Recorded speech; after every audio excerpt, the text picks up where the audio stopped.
Hey guys, what's up? My name's Rekko from the Tideswell server and Perfect World, and I just wanted to bring you a quick video today about glyphs. Now, I know you guys have been requesting this quite a bit, and I wanted to learn as much as I could before I posted anything, so I'll take you guys through a quick run of what we have available to us, and we'll go from there. Here we have our glyph system. If you see here, you have bonuses, glyph bonuses. If you decide to choose these 3 skills, you'll get a glyph bonus of martial prowess. If you choose to get these 4 skills, you'll get Dragon's Might. And if you choose these 3 skills, you'll get Tiger's Rage. Now, each of these work as in kind of like a paper, scissors, rock situation, where Martial is stronger than Dragon's Might by you get a 15% bonus, but however is weaker to Tigers. And Dragons is strong against Tigers, but weak to Martial.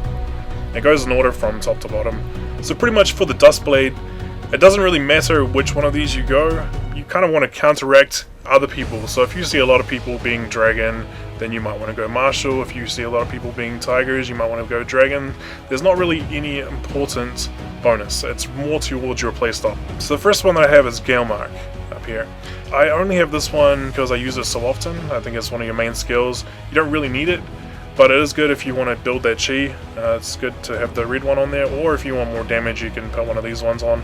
I've tested these ones, the blue ones, adding additional 80% weapon damage, and I've tested this in Reaper form. And then I've also tested the yellow, and the yellow seems to do more damage consistently overall.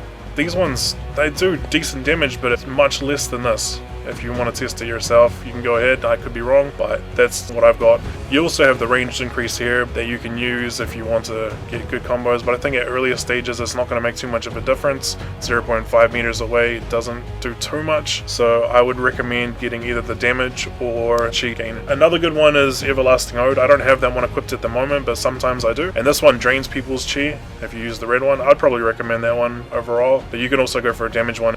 Winged Dragon I don't recommend. I don't really use that often, maybe just if I want to gain some chi, but it's not that great in PvP, and it's okay for PvE, but I don't need it. It's not really a necessary skill to use. Now, the most important things to glyph, I think, in all of our skills are Strigmorphic Dive and Grief. These 2 are your most important things that need to be glyphed, and I have the cooldown for both of those. And they're just great skills to use, especially for PvP.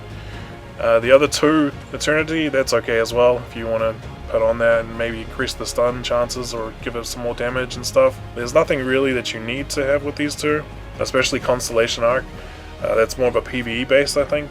If you have a look down here, it says reduces the physical defense by 72 or 78, and I believe that's PvE based. I've tested that on players and it doesn't make much of a difference. Players' defense will instead be reduced by 90%, so I don't think that affects anything but PvE.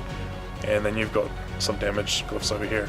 And so moving on to Tiger's Rage, this is the one that I am currently, and I am Tiger's Rage mainly because I think a lot of people are going Martial bonus, especially AA classes, and Sins are Tiger's Rage or Martial bonus at the moment, most Sins. And so I go Tiger's Rage to match them or either get 15% more damage on them.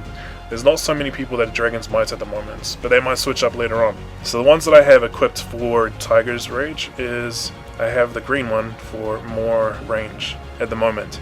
Now I will change that up later once I get higher glyphs, because I want to get the immobilization remover. As for the red one, getting chi, that's okay. This one paralyzes your target. I mean, you have your blinking moment, so you don't really need it, but however, if you do want to use paralyze more, then that's fine too. And then you have the damage, which does pretty much nothing. I don't recommend that. Your Distant Cloud, this one, you don't really need it either, because again, we're Duskblades and we're dex based. If you have a low dex Duskblade, then you might want to up your crit rate, so having this might be good. However, I have it on the cooldown one at the moment just because I like to be able to use my skills more often. And the last one we have is Slash of Pride. Now this one, I'm unsure of this one because I like both of these. I like the charge up and dealing more damage. I use that quite often, especially in PvE, but it's not something I use greatly in PvP. It is good to use in PvP. If you can use it, then go ahead.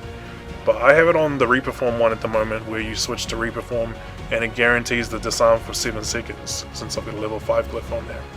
So the best way to get glyphs, I think, is either doing your dailies, maybe a mixture of things actually, doing your dailies on alts, doing the quest chain and getting those badges to trade in for glyphs level 1 and trade that over to your main, or you can go run through the new instance that gives you a few badges and gives you also some glyphs. If you have any questions or anything, just leave them in the comments below and I'll try my best to answer them. And thank you guys for watching, and hope you have a good day or night.